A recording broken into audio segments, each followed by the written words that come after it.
So here it is, the HomePod Mini. Everything computationally interesting and frankly awesome about the original, the OG, the full-sized HomePod, but shrunk down into itty-bitty mini form. Sponsored by CuriosityStream with Nebula.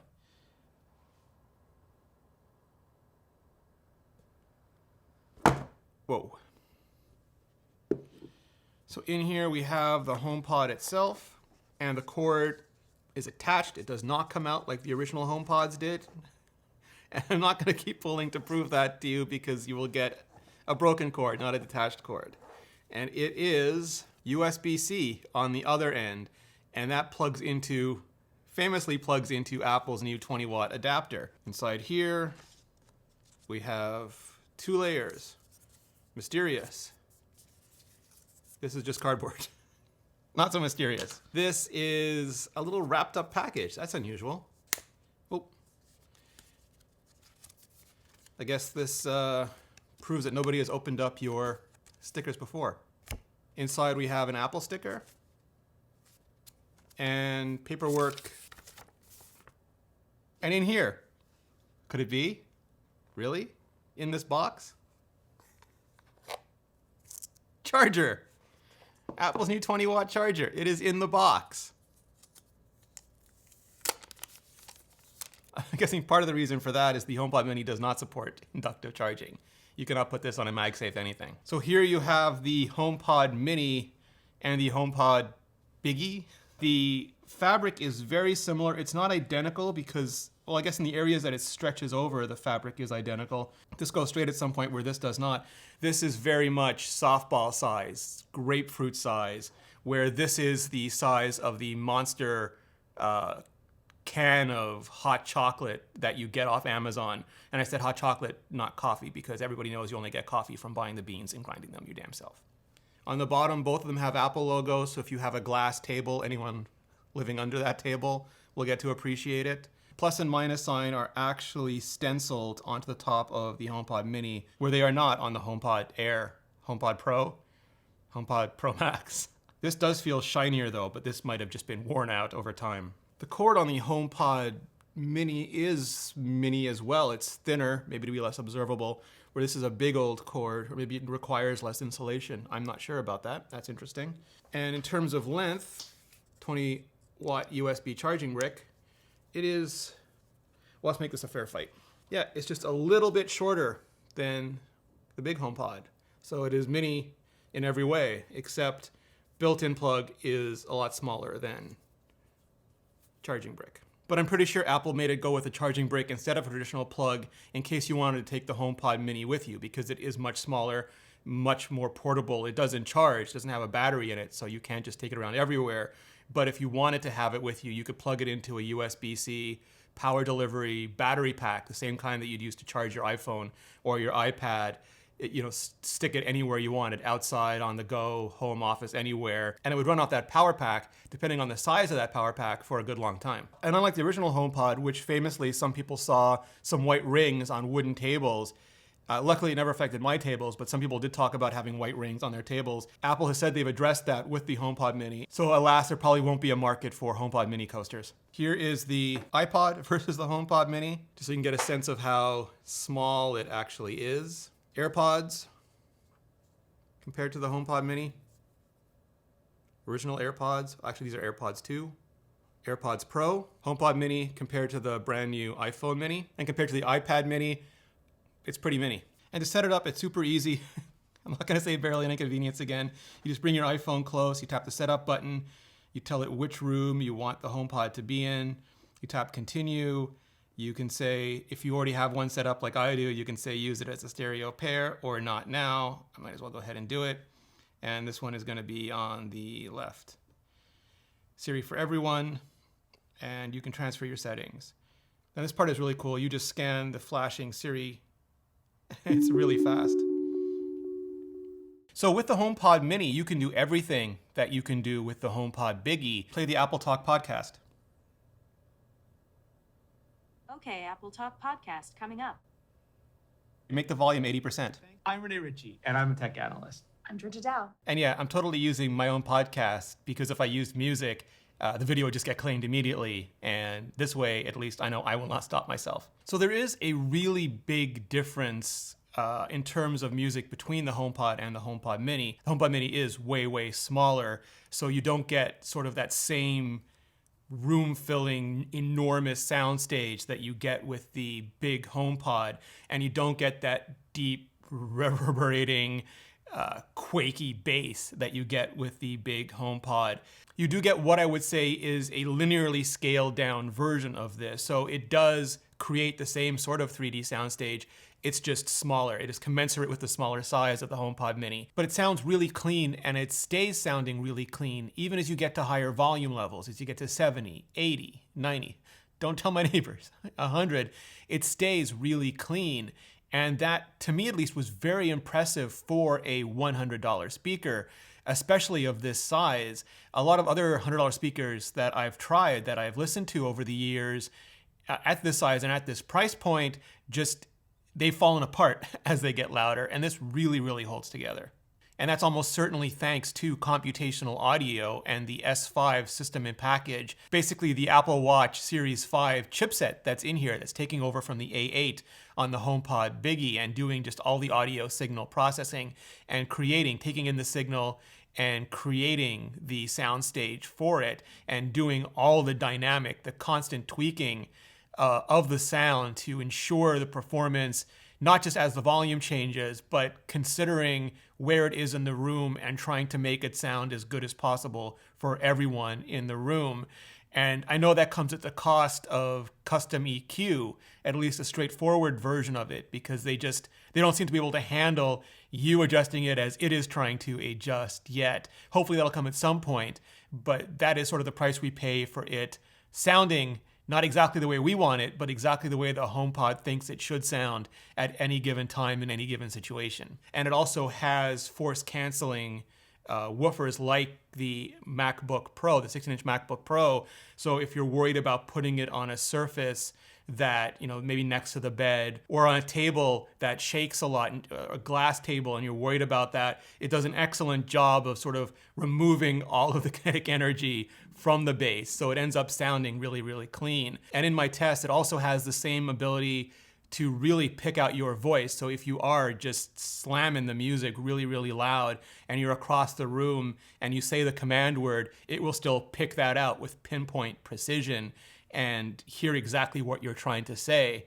The only issue I still have, and I say this as somebody who deeply loves Siri, I love the quirky personality, like the Pixar style personality, and I love the privacy policies, and I love just the general idea that Apple has had with Siri since the beginning, is that it is still nowhere nearly as reliable as I'd want it to be. When it works, it is really good, and Apple keeps increasing the amount of knowledge that you can get from Siri, the amount of sources, the amount of information, and the ability to move that information between devices, which has been on my feature list for a long time. Like, you can now ask the HomePod for directions, and it'll send those directions to the Maps app on your phone, and that's terrific.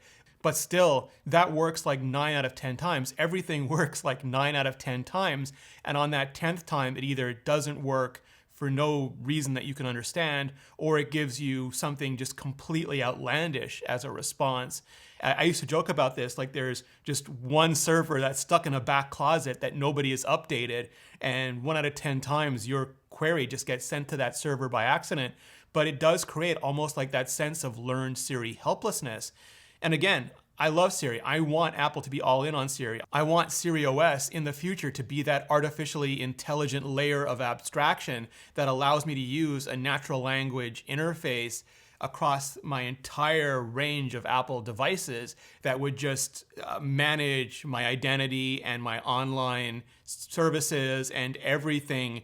And regardless of what device I have or where I am or what I want to do, Siri would just be that hyper-personal assistant that doesn't share anything back to Apple and Apple's cloud the way it would a data harvesting company, which is the reason why I just won't do it. I will not have a competing speaker microphone product in my house. If Apple does nothing else, if Apple adds 0 features to Siri over the next year, and they can just nail 10 out of 10 reliability so that anytime you ask any question, you get an answer specifically to that question, in, and you just never have to worry about it again. I and a grateful nation would just be so happy about it. Intercom, tell everybody the pizza's here. Okay, intercom to everyone in home. The pizza's here.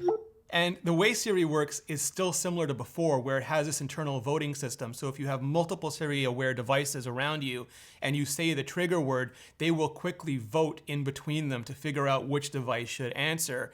And there's a whole bunch of factors that determine that, including, for example, if you have multiple HomePods, which one you're physically closer to, but also recency. So if you used one device more recently than any other device, that device, it'll be weighted more towards that device. If you have multiple HomePods, you can also set them up as a stereo pair, although you can only set up a big HomePod with a big HomePod and a mini HomePod with a mini HomePod as part of those pairs, just because they require parity in terms of their delivery capabilities. When you make a stereo pair with the HomePod Mini, it is essentially a 2.0, like a Dolby 2.0 style stereo pair, where it's just providing you with left-right, and it'll just process up to a left-right signal. So regardless of the source of the audio, whether it's music or a movie, it'll just give you that left-right, where as of iOS 14.2 on the big HomePods, they will give you a full spatial audio, three-dimensional soundstage, and they have the ability to ingest everything from Dolby 5.1 to 7.1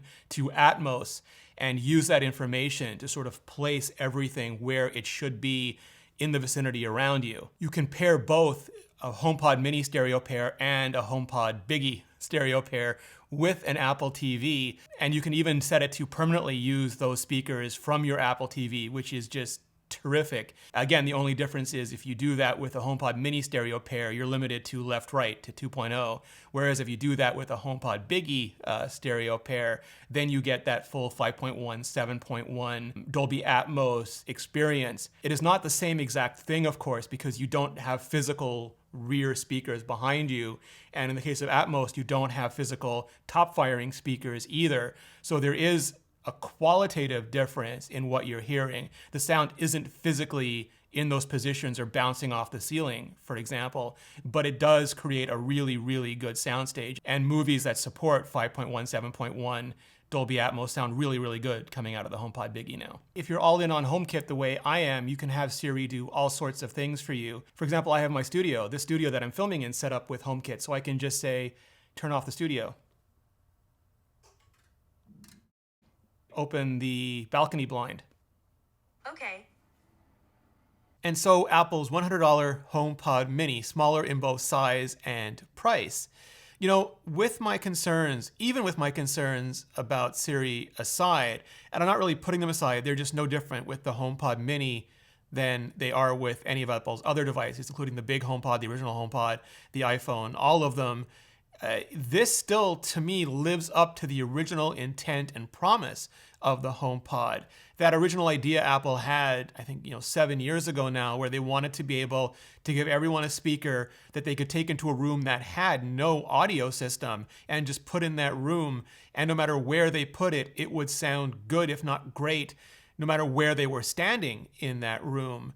And, Apple really did bring a good speaker, a great speaker, I'll go so far as to say a great speaker, to what ended up being a commodity home assistant market.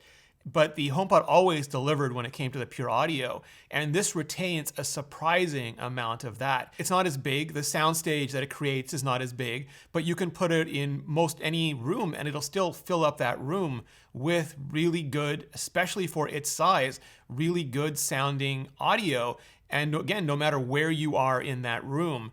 And I am a huge fan of and advocate for computational all the things, computational photography, computational audio. I want all of this. I want every bit to make every atom better. And that is exactly what Apple is doing with the HomePod Mini. It both picks up your voice, even in a noisy room, and projects audio into that room better than it has any right to at this size and frankly at this price. I've already purchased several of these for family members for the holidays, and I do have a lot of family members who have, iPhones and Macs and don't have speakers in the house, or at least don't have speakers everywhere they would want to have them in the house. And so just giving them this, at least starting them off with one of these, we'll see how many they end up getting, gives them just much more utility from all those things. It is classic, so classic Apple ecosystem play, but Apple keeps playing the ecosystem because it keeps working. And yes, I'll absolutely be back with a detailed review once we've passed sort of Techvember's just deluge of products and videos, so I can spend some more quality time with it. So if you have any questions, if you have any things that you would want to know, things I didn't address so far, please do leave them in the comments and I will address them in a follow-up. In the meantime, I'll just say I love small things that provide big value, especially things like Nebula. That's the streaming platform I'm building along with my education-y and even musically creator friends. People like 12 Tone, Adam Neely, Mary Spender, Polyphonic, Voltgeist, and many, many more. It's a place where we don't need to worry about demonetization or the tyranny of the click-through rate or watch time or the algorithm or even ads. You can find all of my videos there just completely ad-free, including Apple Talk, the new podcast I'm hosting with Georgia Dow, which has a bonus topic only available on Nebula. So what does this have to do with CuriosityStream? Well, as the go-to source for the absolute best documentaries on the internet, they just love educational content and thoughtful creators. And so we worked out this deal where if you sign up for CuriosityStream with the link in the description, not only do you get CuriosityStream, but you also get a Nebula subscription for free.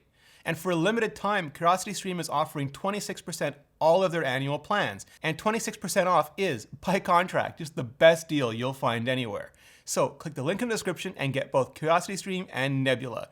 Or you can go to curiositystream.com/ReneRitchie. It's a great way to support this channel and educational content directly, and for just $14.79 per year. Click the link in the description or go to curiositystream.com/ReneRitchie. And clicking on that link just really helps out the channel. For a ton more on HomePod Mini and everything Apple is releasing this fall, check out the playlist above. That includes iPhone 12, M1 Apple Silicon Macs, unboxings, reviews, comparisons, just so much more. Click the link in the playlist and see you next video.